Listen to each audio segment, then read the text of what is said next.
Basalt is a rock formed in a volcano from the intense heat and pressure, and is that the reason why Citroen have chosen that to be the name of their new SUV coupe?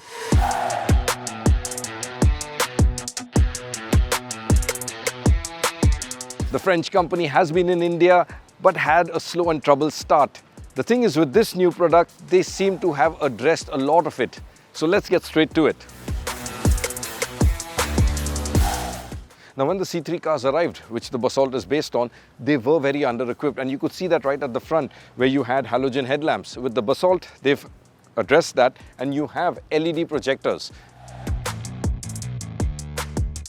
Now, in terms of style, the front end does look very similar to the Aircross, and that's a good thing because there's a lot of striking elements, as you can see. I particularly like the double chevron logo here and how it sort of extends across the grille and up into the DRL here and down into the headlights. The grille area has a very chunky opening, and you can see a lot of opening areas up front, on top rather, and down below as well. Now at the side you can clearly see this coupe look, and I have to say, if you look at the whole waistline, it is fairly flat, so it doesn't have that rising kind of look like the Curve does. And to my eyes, I actually prefer this because it avoids that kind of, hunched up look, which a lot of people actually don't like. But that's my opinion. Let me know what you think in the comments. Let's look around, of course. Now, as I was saying, the coupe roofline dips really sharply here towards the rear, and I particularly like the window line treatment, which ends in a nice pinched area here. In terms of other details, the tires, now these are different from the Aircross, and I'm really surprised to see that they're smaller, 16-inch, whereas on the Aircross you have 17 inches. Ground clearance is 180 mm, and interestingly, the wheelbase is different from both the C3 and the C3 Aircross and sits in the middle at 2651 mm. The door handles, this hasn't changed though, and you still have the flip or the lift type door handles, and I wish that was changed. One big change though is the outside rear view mirrors. These are now electrically operated with a power fold function, so that is definitely an improvement. Now at the rear, as I was saying, the glass slopes down really nicely, and there is a flat deck here, almost sedan or fastback style. Looks really good, and it is formed into a lip spoiler. I also like these two blisters here. That's actually there to house the hinges for the tailgate, but it looks really nice and aerodynamic and sporty. Also sporty are the taillights, which have a twin winged style with a good depth between them. Now since we're at the back here, let's take a look at the boot. Capacity is slightly lower than the Aircross, but still impressive at 470 litres.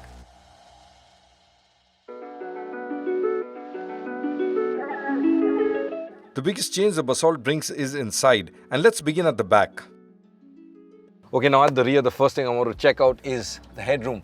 The sloping roof, well, it has brought down obviously the roof line inside, but there is still headroom for me. In fact, I've got about 4 or 5 finger space above, so that's pretty comfortable. I'm about 5'8", so you'll get an idea of how much room you have inside.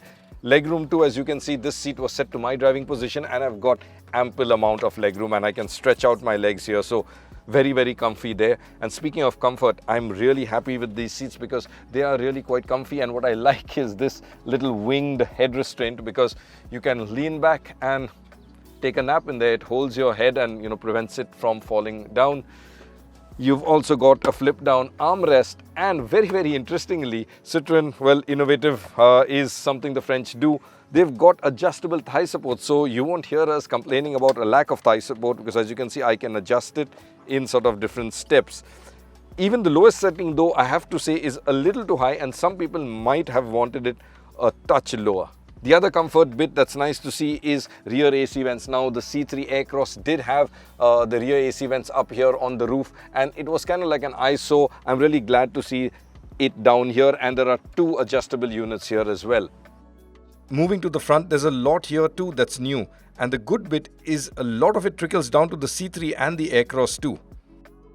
And let's start with this, the key, because earlier you had the fixed key.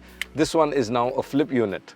The other big thing I'm really happy to see is climate control. You finally have an auto AC system, and there are nice little toggle switches here which are very, very easy to operate.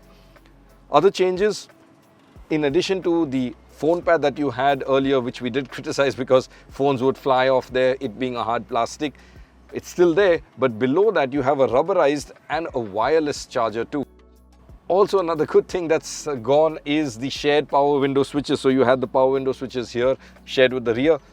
The driver now has 4 power window switches, and each door has their own switch too.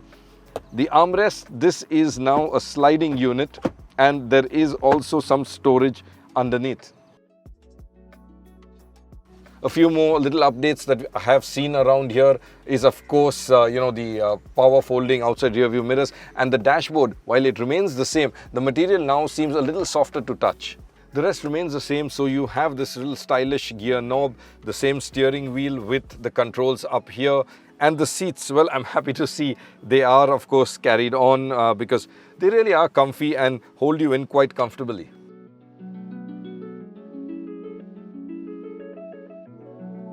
In terms of safety, 6 airbags are now standard, but we'll have to wait and see how the Basalt performs in a crash test because the EC3 performed very poorly. And speaking of comfort, let's get going and evaluate that on the move. As is typical of every Citroen, the ride is just superb. It's really comfortable, soaks up, potholes or any of the open expansion joints. We've not had a lot of them here in Goa because the roads are really good, and on the odd pothole or the expansion joint that we've encountered, the ride is really smooth. It soaks it up really nicely. You can hear the suspension though, but you can't really feel it. In fact, because of its lower center of gravity, Citroen has gone softer on the suspension rebound, and as a result, the Basalt is the best riding car on the CMP platform. And that's typical of Citroen. Ride comfort has been something that they have really kept at the center of their dynamic ability. What that means though is at high speeds, you do have some amount of float.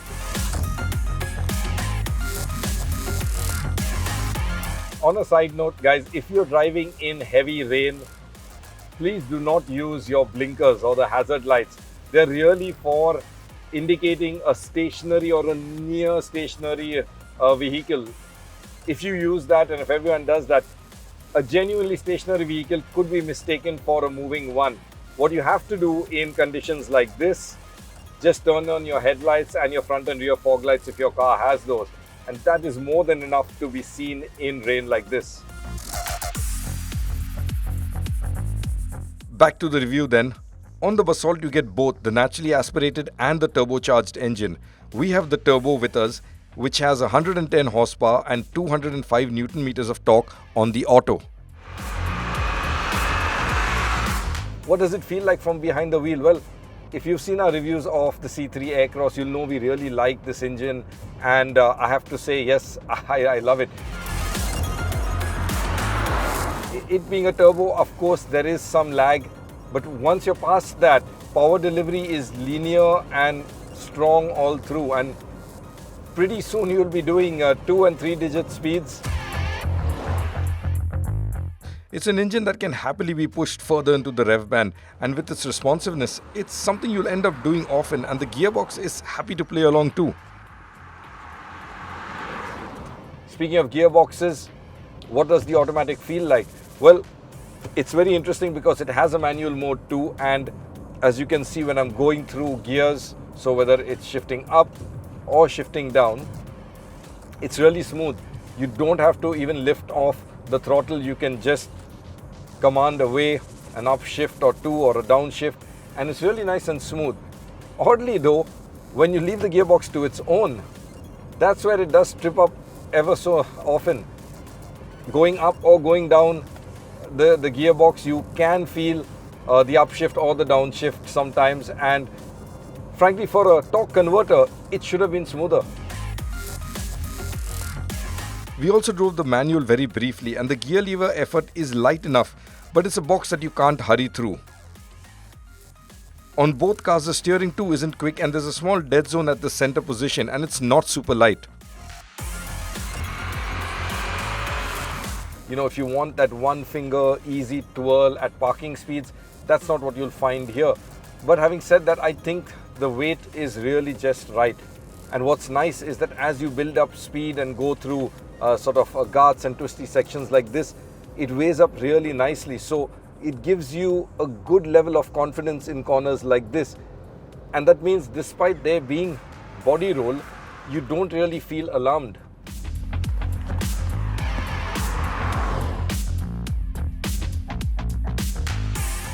So then, as with the C3 range, the Basalt has the basics like space, comfort, dynamics and engine performance all really well sorted.